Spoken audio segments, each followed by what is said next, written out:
Okay, good evening, everyone. Thanks for coming out. Let's start this evening off with a word of prayer. Dear Lord, thanks for this beautiful evening. Thanks for everybody that came out. Help us to have a good time tonight, remembering the good memories, and just help us to have a blessed night. In Jesus' name, amen. All right, Kyle will have a few songs.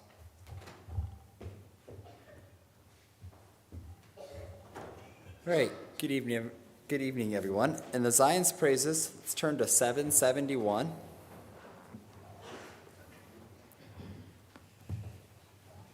Zion's Praises, 771.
All right, thank you. And 267 in the Zion's Praises.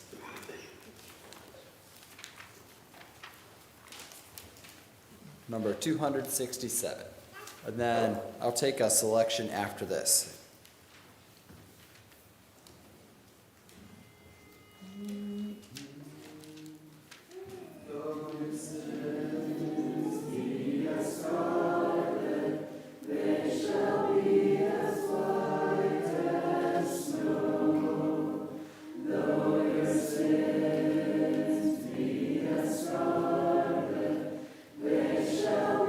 As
Any selections?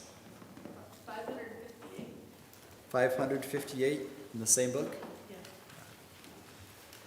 Zion's Praises, number 558.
Thank you.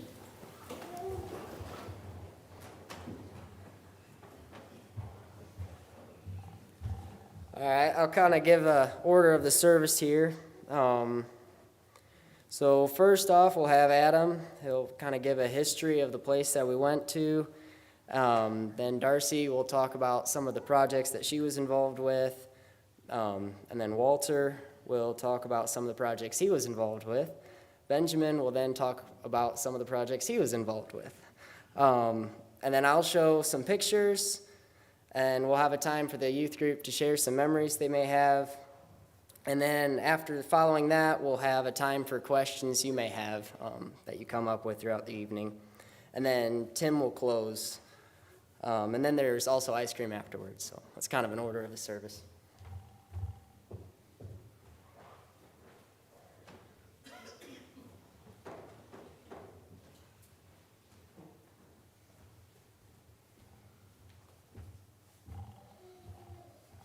Good evening. Well, I wasn't nervous. I didn't even make any notes. Now I sat there and got nervous. So I need to just have confidence that God will give me words here. But something that Kim actually pointed it out, but it's one of my favorite songs. We just sang it. I don't know who picked it, but Footprints of Jesus. And in the chorus, it says, "Footprints of Jesus that make the pathway glow." And thinking about that, on mission trip, I think maybe Tim will read it, but one of the chiefs in his letter back to us says, if I hadn't known Jesus, you guys would have showed him to me. I'm not sure that's exact words, but Tim will cover it. But to me, that was worth it all. That's a big, big deal. Anyway, it says here, footprints of Jesus that make the pathway glow. It's just kind of neat. In North Carolina, we build a pathway in the woods through a lowland. I don't know. I don't want to say much because I'll take their thunder, but probably 300 feet. And they worked hard. They really worked hard, and that's, I think, is one way that they showed Jesus was these young people could have had a bad attitude and said, we don't need to be here. We have no electricity. We didn't actually have that many bugs, but we had some. But it was primitive. We couldn't even get out of it at night. And they had good attitudes. They did a good job, all of them. So a little bit of history. I don't know a lot. There's not a lot about that camp, but it was, I think, founded in 1980. And the first boy came there in December of 1980, I believe. But it's the first camp of its kind. I guess there was a camp like that in Texas that had one resident that I don't even think it was the Baptist church. It was somebody they knew of, they patterned after. And now today there's, I don't know how many boys' camps that are all based off of Cameron Camp where we were.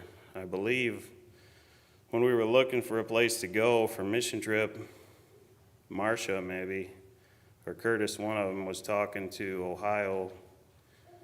What's the name of the camp in Ohio? Wilderness. I believe that's how we got hooked up with Cameron, is they told Curtis's that all the other camps are full, but this one over here in North Carolina would have, they think, some openings and would be happy to see us. And they were delighted to have us there. They don't have as many boys today as they have had. I think they only have, did they have one group when we were there? Or just one? And they've had up to 50 or something. So the land, it's like 900 acres, or 902 maybe to be exact, got donated to them. And it was, when they got it, it was clean cut. They had harvested all the timber. Today it's beautiful pine forest, big trees. It's all planted. Their road, you can see them when you walk through. Yeah, I bumped the mic, Alex. But you would never guess it was all bare 40 years ago or 45. And they have, I don't know how many camps in there. But it's a very nice place, set up nice. And while we were there, the other boys' camps like Bald Eagle, Ohio Wilderness, I can't think of them all. Maryland, what's the one in Maryland? Somebody? There you go. They all came there for a meeting. So some of Walter and Luke and Scott, Olivia's cousins, came back to our campsite to say hi. So that was kind of neat. But I think that's about all I had, so thanks for your attention, and we'll let them talk.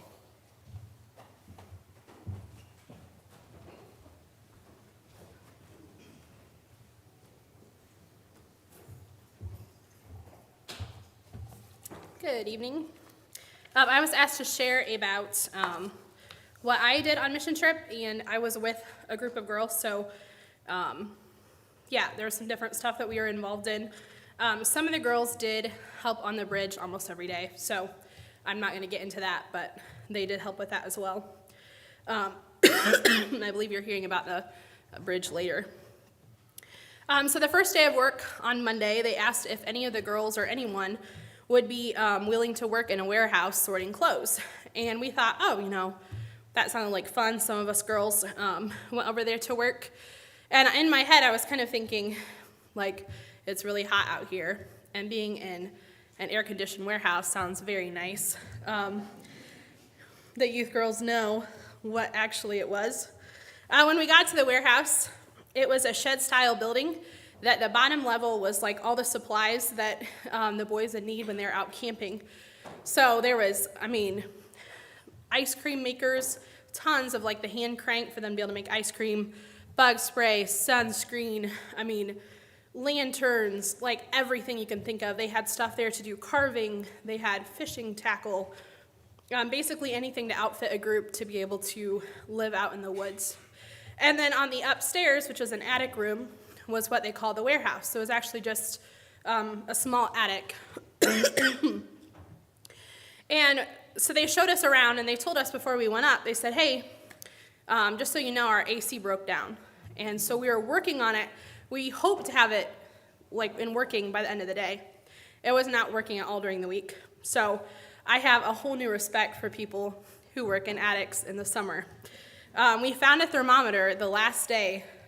We realized there was a little temperature thing on the wall, and it said it was 95 degrees. And we all agreed that that was the coolest day we had had. So we're pretty sure we were working in 100 plus degrees all week. At least that's what we like to say. So the warehouse had shirts, pants, underclothes, winter gear, shoes. They had decorations up there for Christmas. They had some costume style stuff for if the boys put on just a few, I think we found, for them to do skits and stuff. They had a lot of sleeping bags, stuff like that. And they wanted us to go through and sort everything. So we started sorting. We had shirts. They had little, I think they'll show some pictures of it, but the wall was lined with cubbies, and each cubby was about this big, and it was long, and it was just packed with clothes. So they had, extra large t-shirts, and it was just jam-packed full. So they wanted us to pull all that cubby out, sort it through it, and take out anything that had holes or was stained or torn or something that would not be usable for the boys. So they had some stuff that they said, hey, we don't want to use this anymore. It doesn't do well in the winter for us. We have a new kind of, they had thermal underclothes that were sent in. So they had us replace all of the ones they had there with the other thermal ones that were a better quality. They told us that the former director had been kind of a pack rat. So he had taken all the donations and just stuffed it up there and thought, we'll use it at some point. But because their camp has gotten smaller, they were like, there's just so much stuff that's sitting up here that other people could be using. So we sorted out a pile that was to donate to other people and sorted out a pile that was just trash stuff that was really ripped and torn. There was a military base that wasn't that far from the camp, and they had some connections with that. So they would send them some of their used military gear for the boys to wear during the winter, because that kept them really warm. So we sorted totes of pants and shirts, and we were able to find some things in the pockets. Bethany's not here tonight, but she found a really slim eyeglasses case in one of the military pants that looked very old. And it was these tiny rim glasses, maybe about that big, and it had just straight frames. They didn't curve in the back, it just was straight. And obviously was somebody's glasses. So I thought that was pretty cool. We'd never seen anything that looked like that before. So we worked on that pretty much all week. We finished it the last day. We didn't always work on it a complete day, and I'll talk about some of the other things we did as well. But we were able to make a huge difference in the warehouse. They told us, the chiefs there that were working with us told us that they had never seen the warehouse as nice as it was then, and some of them had been there 10 plus years. So they were really excited. I think they thanked us about every 10 minutes for our work. The one thing that we met a Chief Jacob when we got to the warehouse. He was the one who kind of got us started the first day. And he was Mark Yoder's twin brother. And I am not the only one that thought this. I met him and I was like, okay, I know you from somewhere. I know. And I just, he was talking to us and I was like, he looks so familiar. And I realized it's Mark Yoder. Like it was. And I asked someone else and they were like, we thought about that too. So it wasn't just me. But yeah, he kind of talked the same way Mark did, kind of had the same personality. So that was kind of interesting. But the very first day, actually, before he gave us a tour of the warehouse and got us started, he asked us, so how did you even hear about Cameron Boys Camp? And I thought that was a little bit of a weird question. So we kind of all were gathered around him. We told him, well, we go on mission trips every other year, and we wanted to do a working mission trip and talk to some of the other boys' camps, and they recommended you guys as needing help. And so we contacted you guys, and here we are. So he kind of asked about what our mission trips usually look like, stuff like that. He thought it was really cool. And he told us he said why he asked was because they had gathered months earlier as a staff of the boys' camp. And I will just mention that they have to have their college degree to be on staff there because they're under the Baptist Children's Home Organization. So that's why they struggle to get chiefs, because you have to have your college degree. So some of them that were there had went to college and literally went right to the camp afterwards, one of them had a business degree, never used it, and had all that debt. But he was willing to do that because he had a vision for the camp. So he told us that they had gathered together and said, these are all the lists of repairs. And the boys go on a long canoeing trip in the summer. And they thought, this is what we need to get done while they're gone. And he said the list was really long. And they prayed and they told God, they said, listen, God, we don't know what we're going to do. We don't have the staff to get this finished. They needed the bridge built, like you're going to hear in a little bit. And the maintenance guy was like, there's just no way he can get it done by himself. And so they prayed and told God about it, and they asked him to send someone to help them. And a few days later, Salem Mennonite Youth Group called and said, hey, do you have work for a group of, 30-some people to come? And yeah, we have, carpentry experience. We have girls that'd be willing to do projects. So he said, you guys are literally an answer to our prayers. So that very first morning, God showed us that he had called us there. And that was really special to me because I've been on other mission trips and, had other great experiences as well. But I think that was the first time that God just showed us right away that you're supposed to be here and that God had sent us to help them. That was really cool. Another thing that we did was take food into town to a local food pantry. So because of Cameron being under the Baptist mission, they would have food drives, and then the boys' camp would get some of the food. So whatever the boys' camp couldn't use, they would sort and donate to a local food pantry, who then gave it out to poor people in the area. So several of us girls, and I think the guys actually helped us load the truck, so that was really nice. But we took a pickup truck into town with Jason, I think he's the assistant director, right? He was the one that kind of was working with us. And he told us that he wanted us to help him go in and unload it and just kind of see the warehouse there. So it was Miranda, and I believe it was Kelsey. You said it was Kelsey, right? Miranda and Kelsey and I that went. And on the way, Jason told us that we had some time because the lady was supposed to meet us at a certain time, and we were a few minutes ahead of schedule. So he said he wanted to show us something really cool. He said not that far from the camp, there's 2 cousins that own blueberry patches. And he wanted to show us these patches. He said they're really cool, and they have really good blueberries. He said their last name is Blue, which is very fitting. So the first patch was a guy whose last name was Blue, so it's Blue's Berries was his. And then his cousin was named Mary, so she had Mary's Berries. So he went to Blue's Berries first, and he had, they don't pull out their plants as often as we do. So I think they said it was 40 plus years old, most of his plants there. And they were like blueberry trees, pretty much, like very well groomed and beautiful. Huge blueberries. And so we got to try those, and he said, I'm going to take you to Mary's Berries now. He said, you're going to really love Mary's Berries. We're like, okay. We already have blueberries, but all right. So we get to Mary's Berries, and he said, I wonder if Mary's home. I really hope she's home because, I really want to talk to her. And we got out and looked at the patch, and he kind of told us a little bit about it, and then we were getting in to leave because she hadn't come out. He said, we really don't have time to stay any longer. So we were driving out, and he was, instead of just driving out because we needed to leave, he kept like looking back at the house and driving really slow. And pretty soon he saw the door open. And he said, oh, there she is. Okay, cool. Stopped, backed up, drove back. And I was like, we kind of need to go. Like, we're having an appointment. And he was like, we're going to stop and talk to Mary. I've been wanting to talk to her, and you've got to hear about all her berries. So Mary came out and showed us her different berries. And I think that she had 5 or 6 different kinds. I forget how many for sure.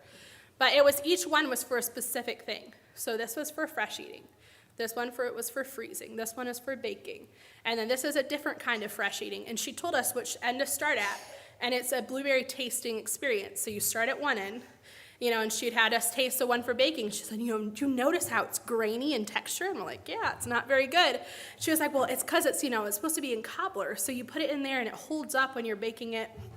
And she talked about how, she's famous for her blueberry cobbler. And then she told us the one on the end. She said, now try the one on the end. That's the best one. And we tried it, and it tasted kind of like a grape. And she was like, this is a special kind of fresh eating. So she said, now you guys are blueberry eating connoisseurs. You know everything about blueberries. So we actually ended up going back later as a youth group and trying the different berries, so that was fun. We got to the food pantry, met the lady and unloaded our food, and then Jason was like, hey, we have some time. Do you want us to help you sort it? And the lady said, oh, that'd be great. So we went to work just unloading the trailer and then putting everything on shelves. They had everything labeled like tomato stuff, vegetables. And then Jason kind of asked them to explain their process to us. So they had a big freezer, a big refrigerator. They got donations in from all over. And they set up a drive-through line. So you drove through, and they would give you a box based on how many kids you had and how old the kids were. So if you had little kids, you got baby food and stuff like that, stuff that kids could eat well. So that was really neat to see that, see some of the local stuff there in town. And then another thing we did was wake up the boys' camp. This is actually going back to the very first day. They told us that they were going to give us a tour of the camp where the boys were staying. And when we got up there, they had told us girls that they wanted us to help wake up the camp, the ones of us that had been helping in the warehouse. And we were like, well, sure. Like, we don't really know what waking up a camp is, but absolutely we'll do it. So we had lunch and went up, and they gave us a tour, and then the group of us girls stayed back. And he told us that waking up the camp is what the boys do every morning. And they knock the pine leaves off of the canvas roof, because pine eats through it, so if they don't knock it off, they said before too long, it'll start eating through the tarp and making holes. So every day they take the broom and they pound it up on the roof and get as many of the pine needles off as they can. And then they sweep out the cabins, and then they rake all the paths. So they have a bunch of sandy paths all over. So they go through and they rake all of them and make them look all clean again and get all the pine needles and leaves off of the path. So the boys hadn't been there in a few weeks because they were out canoeing. So it's pretty dirty, so we clean it all up. And he told us that the boys had a really rough week. Actually, one of them ended up in the ER with dehydration. So they were bringing them back to the camp for a couple days to just make sure everything was okay. So they wanted us to help clean it to get it ready for them to come back. And then when we were done, they said, hey, would you like to help us wake up another camp that's been not used for over a year? And I was like, well, I think all of us girls were like, yeah, we can do that. Like, it was really fun. We were able to sing as we worked. It was really great being outside and working on that. So we hiked through the woods.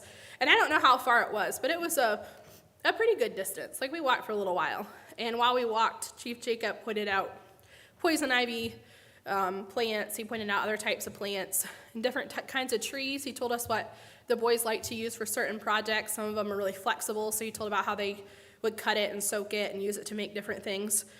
A lot of their schooling was nature-based, so that was really cool to see that. It was a pretty fun experience to walk through, but all of the time I was thinking it was a really long walk from the main area to the first camp, and now we just hiked. It was a long walk, and we were all really tired, and we had to clean this camp, and I was kind of thinking there's not really any bathrooms around, and we have to walk all the way back. And so we felt like we were out in the middle of nowhere, and we cleaned this camp, and there was a thick layer of like green dust and pollen over everything. So we worked really hard, and it was very dusty, got that all cleaned, and then Chief Jacob came back. He had left us there, and he came back and he said, oh yeah, we're just like the main cabin is just right over there.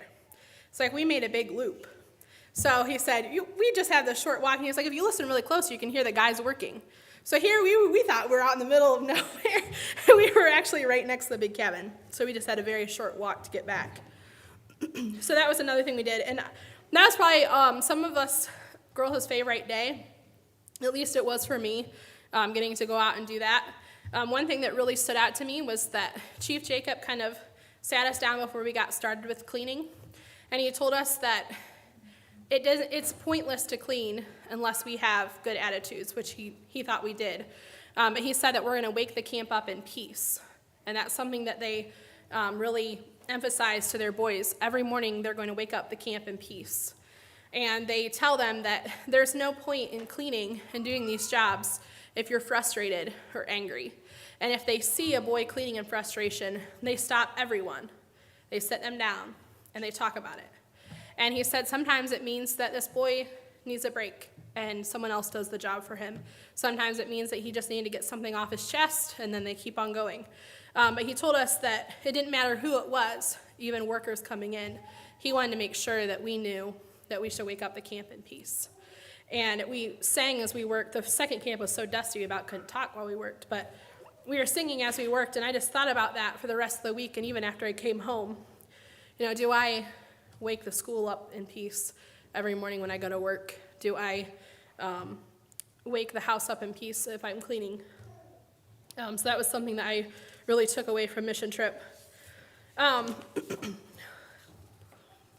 It was a really good mission trip. I'm just going to go into a couple memories really quickly while I'm up here. One thing that was really stood out to me was that Kim and Trish figured out how to cook for a huge group with no refrigerators and freezers. And that was crazy. I mean, if you've ever seen so many coolers in your life, I never have. We had it circling, and it was so many coolers. And they remembered what was in each one. I mean, not always, but usually. And every day they had to run, get ice, and pack the coolers to make sure that they would stay good. So that was something that some of us girls came back to and would help with meals sometimes. And that was really special to get to do that. A couple of random memories. One night we had a really bad storm, and we actually got storm warnings on our phone. And some of the girls had to get up and tie down the side tarps because it was raining in. And I was really late, and I was exhausted, and I was emotionally drained because it had been hot that day. And we had to sleep underneath bug nets, and so the bugs were really, really bad. Or not, I mean, you say we didn't have very many bugs, but the spiders were around, and we had ticks as well. So one night, Cheyenne knows where I'm going with this. She shrieked. She was on the bunk above me, and she was like, "There's a huge spider in my bed. It just crawled across my hand." So a couple of the girls ran over, and they got the spider out, and it crawled down my netting. And they were trying to kill it, and they just kept whacking at it. And I was just sitting in my bed kill it, and I couldn't help because I was on the other side. And they whacked it, and it fell and disappeared. And they all just went back to bed. And like I said, I was very emotionally drained. And I just burst into tears. I was like, I can't do the spider. I know. I was just laying there, and every time the net would touch me, I'm like, it's the spider. So I texted Kelsey. Kelsey was still awake. And I said, Kelsey, I am scared to go to sleep because of the spider. She's like, Darcy, you are ridiculous. And I was like, I know, but I cannot sleep. So a little bit later, she's out of her bunk. She came over, and while I was in my bed in the safe netting, she drug everything out from underneath my bed to find the spider. And she did find it. It was crawling back up to hang out with Cheyenne again. And with Bethany's help, she killed it. And Bethany had been taking a video of the storm and actually got a video of Kelsey and her killing the spider. And in the video, you can see the spider's eyes, which I think backs up my story that it was very large. Another fun memory that I had was singing while we worked. I love to harmonize when people sing, and so I was surrounded by girls all week that we could sing. We often sang as we worked, and I think that was one way that we were able to bless the chiefs there. A couple of them commented that they could tell that we love to sing. One of them asked if we sang in a choir, and we said, no, we just like singing. And he said, well, that was really special to come check on you guys and find you in the heat, sometimes even sprawled out, drinking water and exhausted, but you guys were still singing. So that was something really special doing that with the girls. But yeah, I just want to thank you guys as a church for supporting us and helping us go on mission trips. Thank you.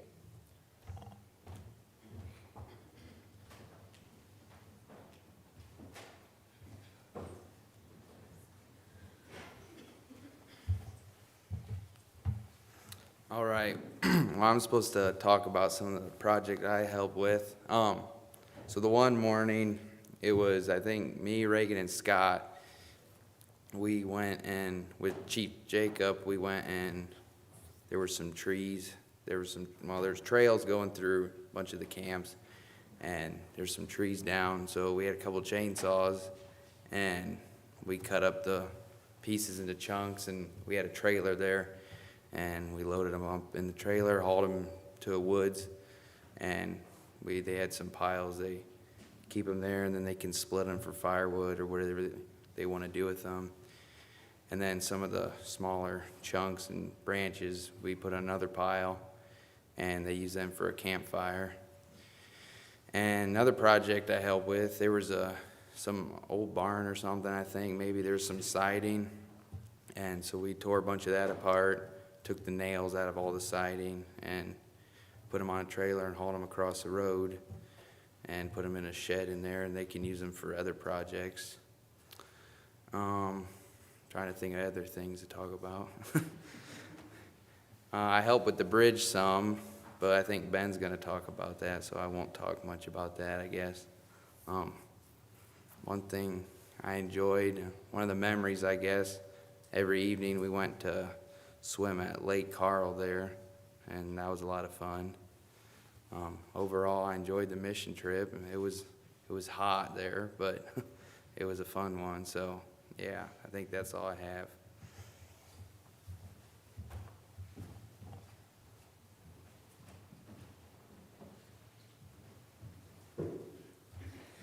Good evening, everyone. So I guess I'm supposed to talk about the bridge that we built there. So it was one of the main projects that they wanted us to do.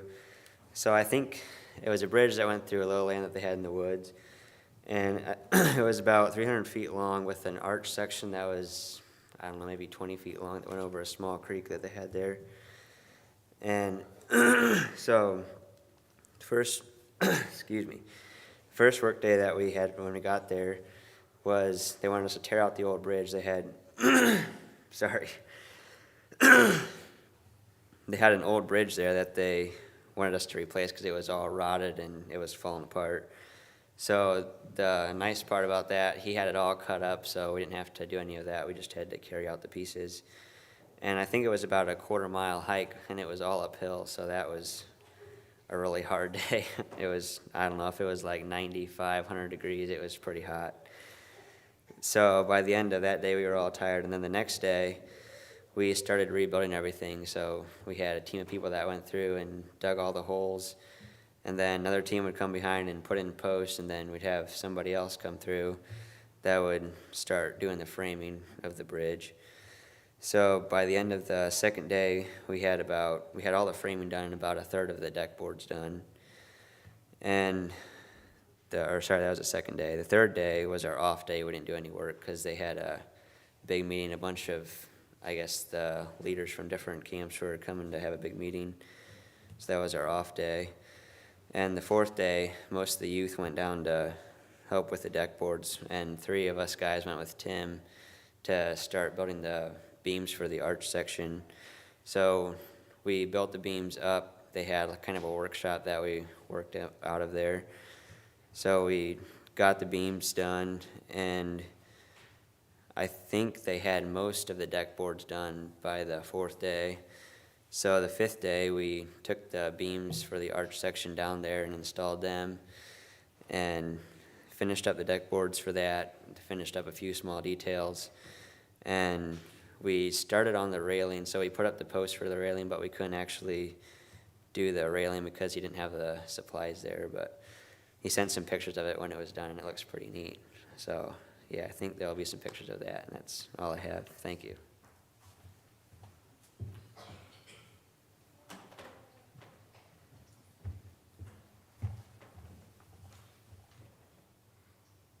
Okay. I've always kind of wanted to use this laser, so it'll be fun. All right, so mission trip. Here we started off.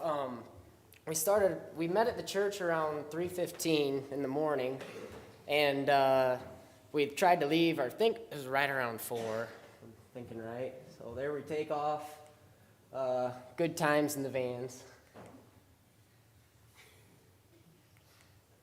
We stopped at Bob Evans on our way there, so I don't know. There's a picture of Bob Evans. Some of our guys, this was a learning and growing experience for our youth group, but some of them grew up a little quick.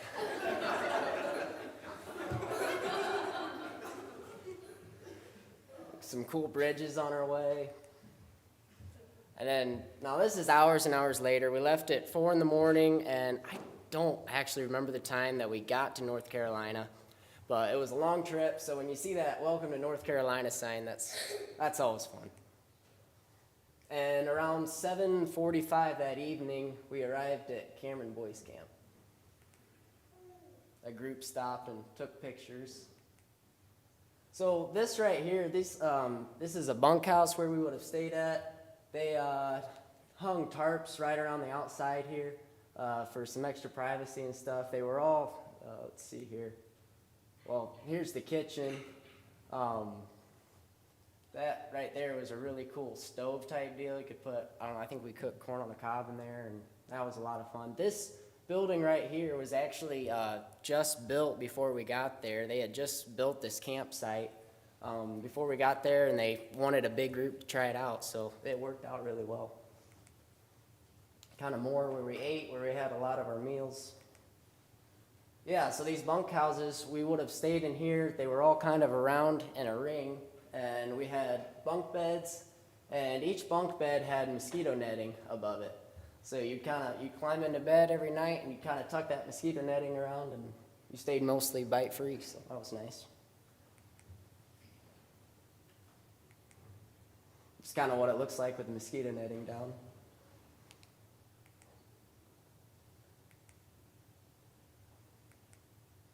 There's a faucet. It was kind of a neat little faucet they had built underneath the little shed. So here you can see kind of the ring. There's 4 bunkhouses kind of around the ring, and then the kitchen was right off here. These are 2 shower houses. Thankfully, we didn't have to use them. They had a couple extra shower houses, but yeah, those were 2 showers that boys would have used. Or I think they just built them, but yeah. Here's the area where we would have had devotions every morning. I sat around there, and that was a cool little setup right there. The fire ring, we'd come here evenings and sit around and talk around the fire, and that was fun. So here is what Walter was talking about. It was kind of an old fallen down barn, and we were cleaning up wood, pulling nails out, doing stuff like that. Here we're storing the wood underneath the shed. And it was hot, so water breaks were always very welcome. They did a really good job. They kept us well supplied with water, and that was really nice.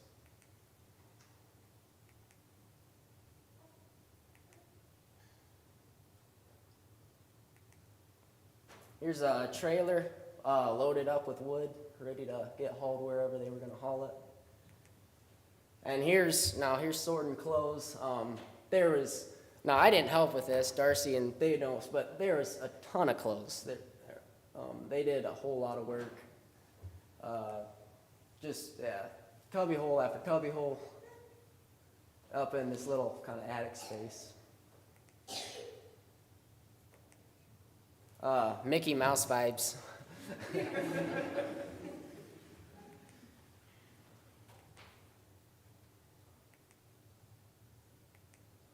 Bags, and I guess, Darcy, these would have been full of clothes, right? Yeah, that was all stuff we had to haul down to get rid of or donate. So up in the attic, haul down the stairs. Here's the piles. And so these here, this is kind of funny. They had run out of, I don't know, did you run out of bags or something? You had stuck, it was boots and, We ran out of bags, and also they were like, it was shoes, so it was kind of like tearing through the bags. so they stuck all the shoes and boots and stuff in here. And then I could get a text on the youth chat from Megan. It says, hey, sponsor free for the rest of the week.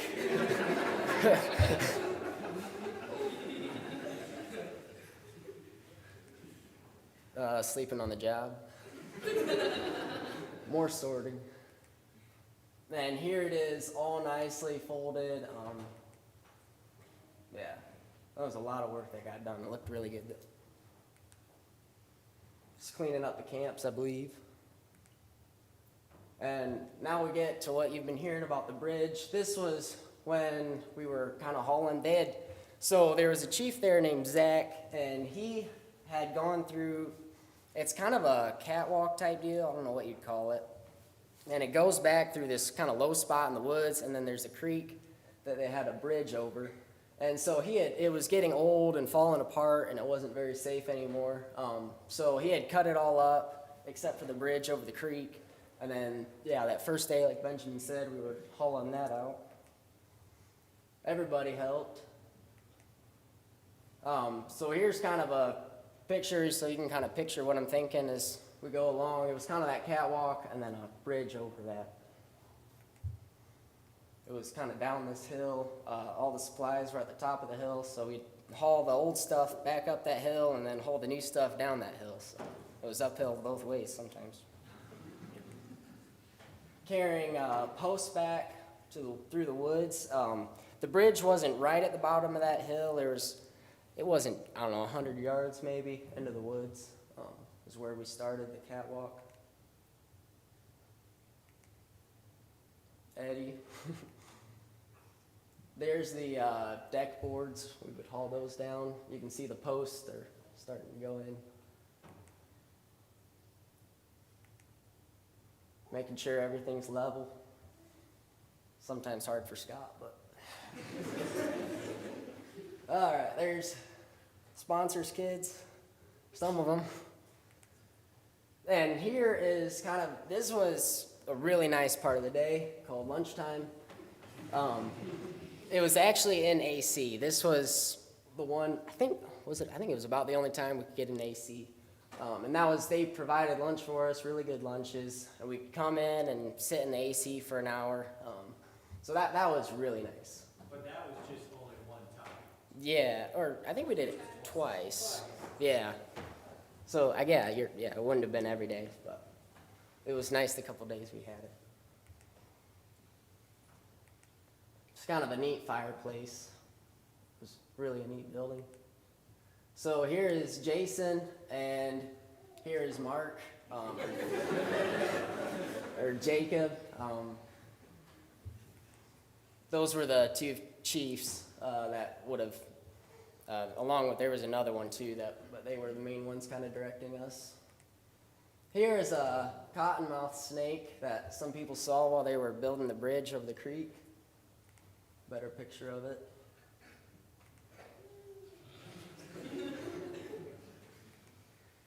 Tim figuring out the bridge blueprints.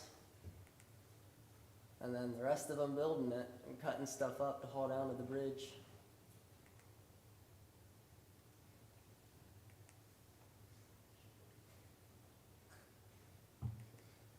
This was a cool tree. The path went right through it.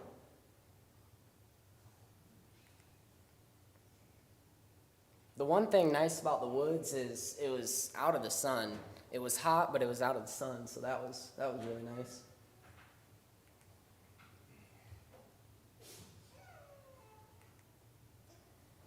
This was pouring cement for some of the posts that would have supported the bridge or the arch going over the creek. And here you can see the bridge is being built. So we'd put the post in, and then we'd put kind of the supports for it and lay the deck boards, and yeah, everybody jumped in and they weren't afraid to work. It was really good.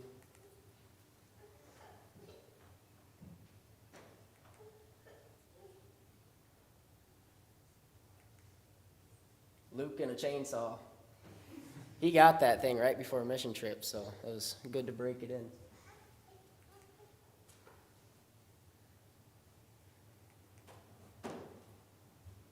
Putting some of the railing up for the arch. Walter and a turtle.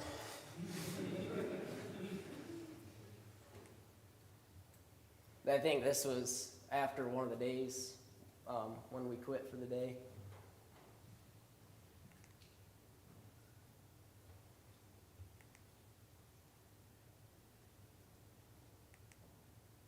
Yeah, more pictures of building the bridge.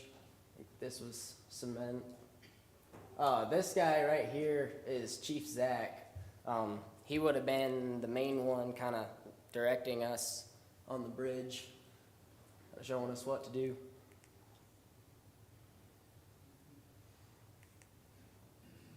And there's the finished section of the bridge. Yeah, it looked really neat going through the woods like that. And then there, the arch is right here that goes over the creek, and then this is kind of the low ground, and that catwalk kind of went through. And then this here is about the same view. You can see the arch there, and this is what it looked like after we left. I'm not sure how long after we left it was like this, but so that's why they wanted that bridge there. I mean, this water, it's full of cottonmouths and stuff. You don't want to be wading through that. Even Riley worked. They were clearing some trails. So they would take take logs out of the middle of the trail, and I didn't help with this, but they cleared up some trails and made it easier to walk through. Julian getting some lifting in. Ryan looking a little hot. This here so there was a bridge, so there was kind of that main catwalk with the bridge, and about a mile, correct me if I'm wrong, but I believe it was around a mile back into the woods further from the bridge. There was it was just, I don't know, another bridge, maybe 10 feet across.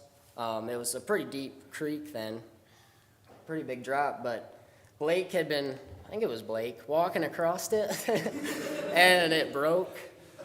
So I guess it was old. And anyway, yeah, Blake broke it down, so we carried wood about a mile back into the woods and just laid wood out for him so he could build a bridge and not have to walk back there, do multiple trips. But I believe the one day, this was kind of the bridge, I believe the one day some of them did, was it 6 miles of hiking?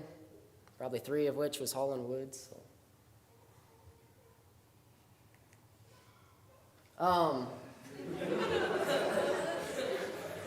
All the youth is laughing.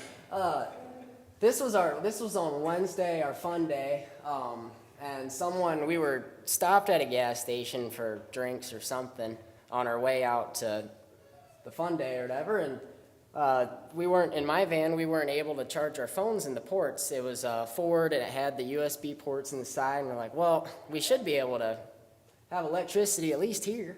And someone went and we're gonna figure it out. They went and started pulling fuses, and while the van was running, and all of a sudden the van just stops. But oh no!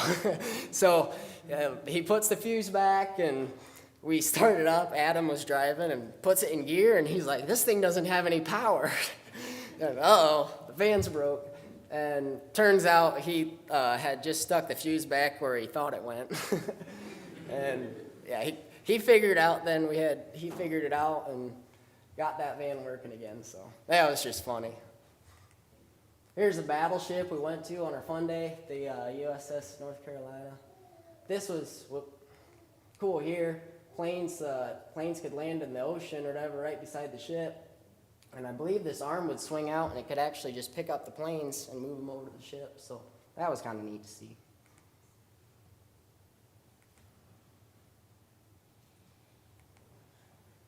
It was a big ship. There's the anchor. And then after we went to the battleship, we went to the Atlantic Ocean. Got to see that. That was pretty neat.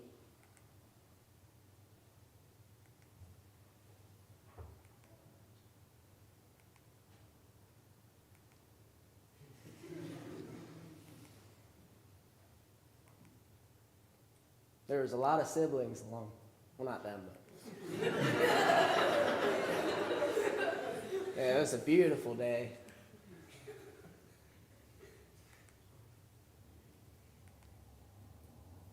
And the B-boys.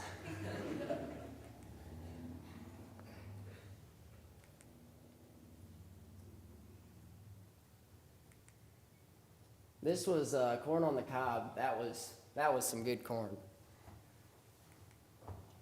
And using that fireplace, that was really neat.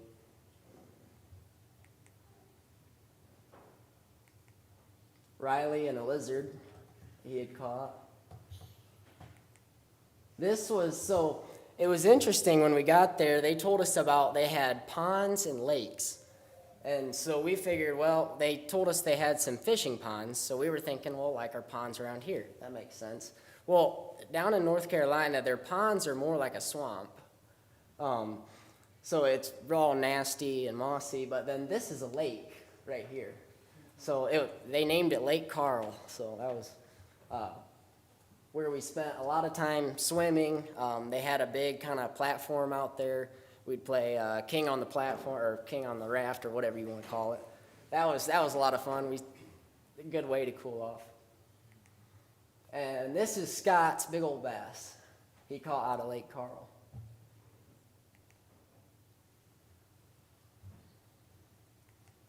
He told me to make it extra big, so I can't. I'll just hold it for a little longer. This was one of the campsites that the boys would have stayed at. They kind of gave us a tour of the camp a little bit. You can't see it very well, but there's kind of their house, I guess you could call it, or tent. It was really neat. They tore these tents down, was it every year or 2 years? Something like that. And the boys could design and build the kind of house or tent that they wanted. So that was really neat that they got to do that. We went and ate blueberries, just doing that. Those are some good blueberries. This was kind of the forest that we were in, just tall pine trees.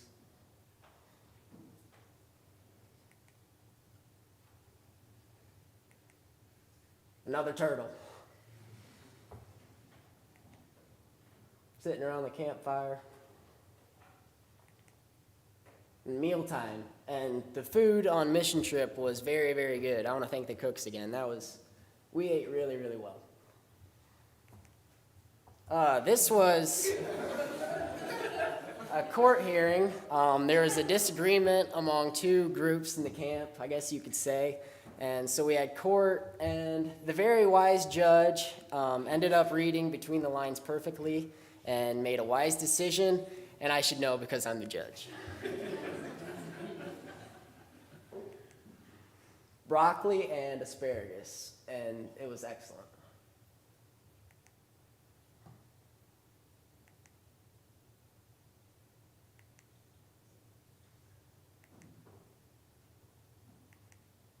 Singing around the campfire, that was really neat.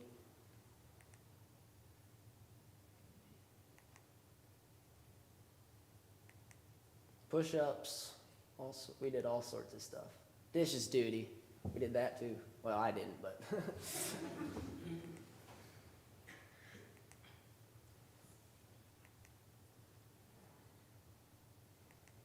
Another turtle.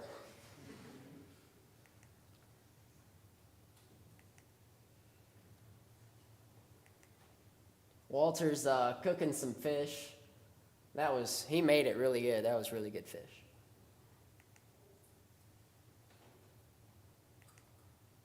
This was our breakfast.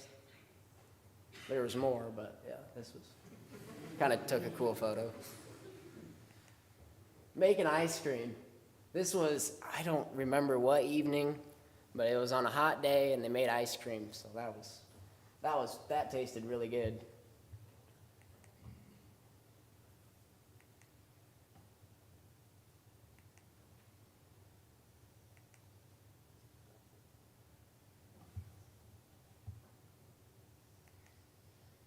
Funny picture. And the boys' camp, they really did a good job of taking care of us. If we needed water or ice or whatever we needed, they quickly and they went and got it for us. So that was made sure to say thank you. All the luggage getting loaded up for head back home. We stopped in at Mayberry on our way back. There's the sheriff's house. There's the Darlin's old truck from the Andy Griffith Show. There's the old sheriff car. You could actually get a ride. They had a couple of them. You could get a ride in them. Some unfortunate people got put in jail.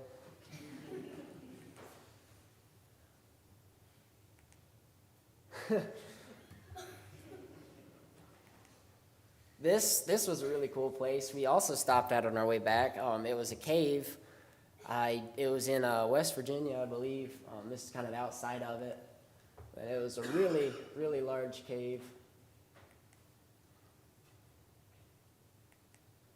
This cave, there was actually, before they had discovered it, there was a hole just in the ground or whatever, and people didn't know it was a cave, but they would throw dead animals down in there, like cows and stuff. And so, but then one day a guy decided to go see what was down this hole, and he climbed in, and I guess this is what he saw, probably without the lights, but it was a really big old cave down there. And you can still see cow bones down in there.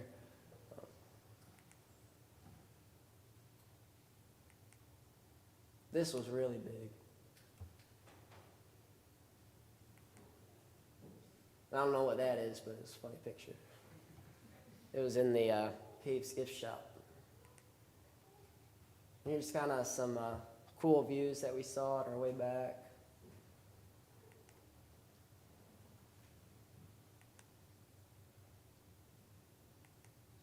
And then we get back to the cabin, and everybody's tired, but it was a really good and fun mission trip. And yeah, it was a lot of fun. I believe that's all I have. Let's see. Do any of you have any questions? How close was this camp area affected by the flooding then? No, somebody got with them. I texted the guys because I was wondering, like you say, the last one. Yeah. Yeah, no, they said they got a little bit, but it was mostly, they're farther east. The further east, okay.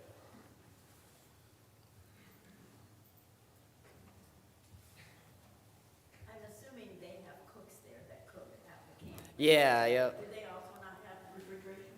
No, they do in the, what's it called? Chuck wagon, yeah. They would have cooks, and they've got a whole commercial kitchen type deal, so. And they did let us use the space, some of it, when we would take stuff in, they would let us use it.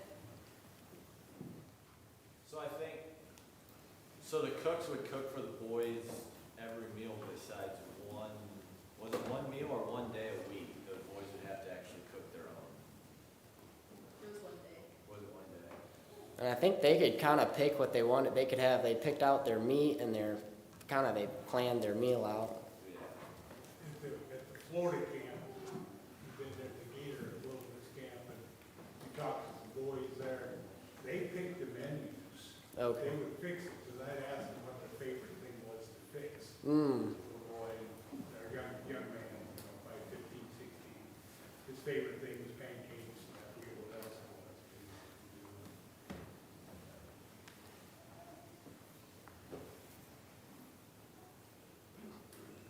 Anyone else?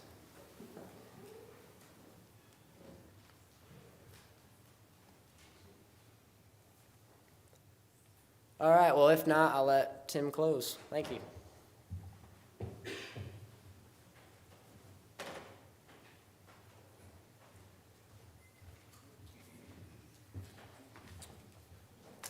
So as Adam kind of said already, yeah, the youth, I mean, when they said it's hot, you don't understand how hot it is until you're actually in the heat. And you can't get away from it. It's all day long, and then you can't even get away from it at night. You're sleeping in it. And if you have never slept under a mosquito net in the heat, you don't know what it's like. The things just cling to you, and you're like, get off of me. I don't want nothing to touch me. But yeah. And so, yeah, I just want to thank you as a youth group. There could have been lots of opportunity for bad attitudes, and yeah, you did very well. And I want to commend you as parents as well with that. So after we got back, it was a couple weeks after we got back, the camp, well, our chief, Jason, sent me and my wife a email, and I thought it was really good, so I thought it'd be good for you guys all to hear it, so I'll read that. It says, "Thank you so much for making the journey to Cameron Boys Camp for the week. Your help was phenomenal. We benefited greatly from all your hard work. Our clothes warehouse is clean. Woohoo. I still can't believe how much you sorted through and we were able to get rid of. This will help streamline our intake process to give young men appropriate clothes quickly. You helped with several other projects too, taking food to the local food bank, removing down trees along roads, sorting, moving barnwood. These were all projects that had to been kept on the back burner because we didn't have the manpower and woman power. You were able to help us serve the community and clean up our grounds.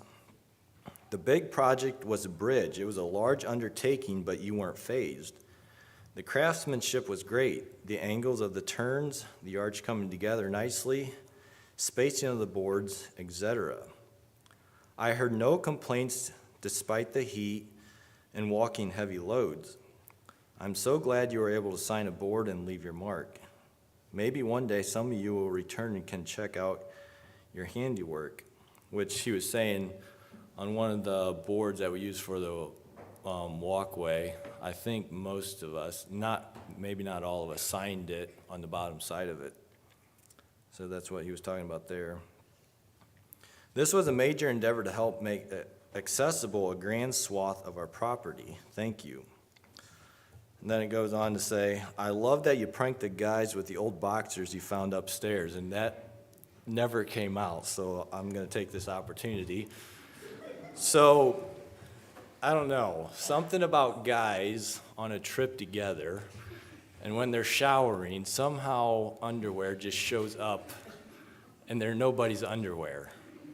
And me and Adam, there was no pictures on, at the camp where we stayed, there was a shower house with 4 showers and a bathroom, which was really nice.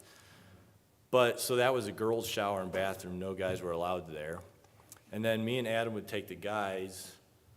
So where we stayed and where we worked were on 2 different sides of the roads. Where we stayed, there was like 600 acres of woods there, I think. And then on the other side of the road was 300 acres around there. And that's where the camp actually was, like where the boys camp and all the main camping area. And so me and Adam, in the evening, we would take the boys over to the other side of the road to the other camp, and we would shower. And actually, the shower where the boys showered, there was 2 sides of it. We would shower on the one side, the boys had the other side. And there was about every night, there was a piece of underwear flying around there that nobody owned. And nobody else is using the shower. And it was a running joke, like, guys, get your underwear. I guess we were telling about the camp. And they're at the outhouse. So there was 2 outhouses where we were sleeping. And all of a sudden, a pair of shorts ends up in this outhouse. And everybody was just going crazy, like, whose are these underwear? And nobody claimed them. Like, nobody claimed them. And so me and Adam were, like, constantly getting on these boys. And, yeah, I don't know how many we ended up at the end of the week at the shower house that nobody claimed. But anyway, so when we were cleaning up to leave, the guys were cleaning up their cabins, and there's, like, 3-4 pairs of underwear in there that nobody claimed them. They were nobody's. And I don't know how they figured out. Somehow they all of a sudden figured out, like, these girls are pranking us. Well, anyways, these girls that were sorting clothes were finding underwear in the closet, and so they started distributing these things around the camp. It took the boys, it took them a while. It took them a while to catch on. But anyways, that's what Jason is saying here, that I said, I love that you pranked the guys with the old boxers you found upstairs. I held the door open for a few of the ladies one of the days you ate lunch at the dining hall. Every one of you expressed your thanks. I admire your devotion to prayer before the workday, flexibility, cordialness, work ethics. I could go on and on. If I were not already a follower of Christ, I would have been greatly influenced by your reflection of our Savior. Take joy that you are walking out some of the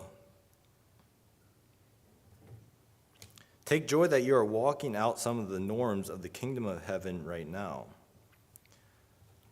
Then, says Jason. And then Chief Zach, was the one that helped us with the bridge mostly, also sent us a letter. And I'll just read a couple paragraphs he said here. I just wanted to take a moment to thank you all for your help last week. I'm truly grateful. I went back out to the bridge yesterday mostly to admire your work. You all should be proud of the work you accomplished. You worked hard and with great attitudes. Everyone who worked with you while you were here made comments about how great you all were. It is a testament of the work God has done in your lives. I will think of you all and remember your efforts as I walk across the bridge in the future. I'm sure it will be something you remember for the rest of your lives as well. I know you have left a lasting impact at Cameron Boys Camp that will be felt by campers and staff for years to come. So just want to thank you as a youth and the parents. And I thought of another thing that was not brought up. So the one night it rained, Darcy mentioned it, I think that night that she had her episode with Spider. But it just didn't rain. I mean, it dumped. I mean, it rained a rain of all rains. I mean, I don't know how long it rained, couple hours, maybe a little more than hours, but it rained hard. And and so everybody is just hyper, wild, I don't know. Everybody's feeling it. And somehow the boys started talking about panthers, and so they were looking up what panthers sounded like and their screams and everything. And they were getting all worried, like there's panthers in the woods. And these are the guys, mind you. These are the guys. They're not sure if they can even go to sleep, I think, because of these panthers. And there was 4 girls that heard them and just thought this was the funniest thing ever. And this is probably somewhere around midnight, I'm guessing. They came up to Trish and I and Adam and Kim and wondered if it's okay if they go out in the woods and scream like a panther when after they settle down. They're like, yeah, sure, whatever. And so actually me and Trish were up in the shower house showering, and all of a sudden there's a pounding on the door, and here are these 4 girls hey, they want to practice their screaming, that way they get the right sound and get it to work together. It's sure, whatever. And so they're in this bathroom trying to figure out when to scream so they're all screaming together and get the right sound and everything. And anyway, so we came back from the shower and around there for a while, and all of a sudden Adams and us discovered the girls are not around here. Where are they? And this was, 2 hours later or whatever.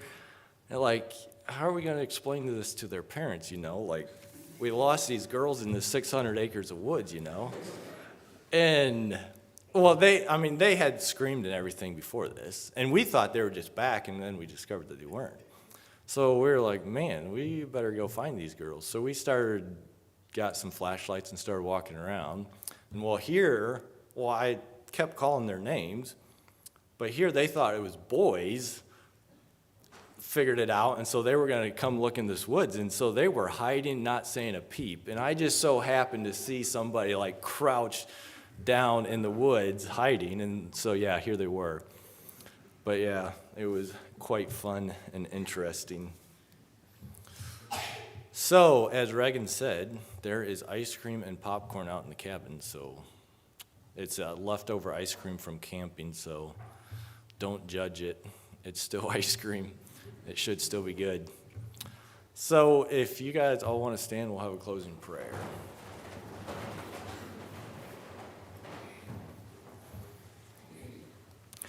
Dear Heavenly Father, I just want to thank you again for this day. Just thank you for the youth group and their willingness to go on a mission trip and bless the boys down there at Cameron. Just pray a blessing on that camp as well. Just pray that you would just bless each one here tonight. I just pray that we would live our lives in a way that people can recognize and see you living in us, Lord. Just want to pray this in Jesus' name. Amen. So you're dismissed.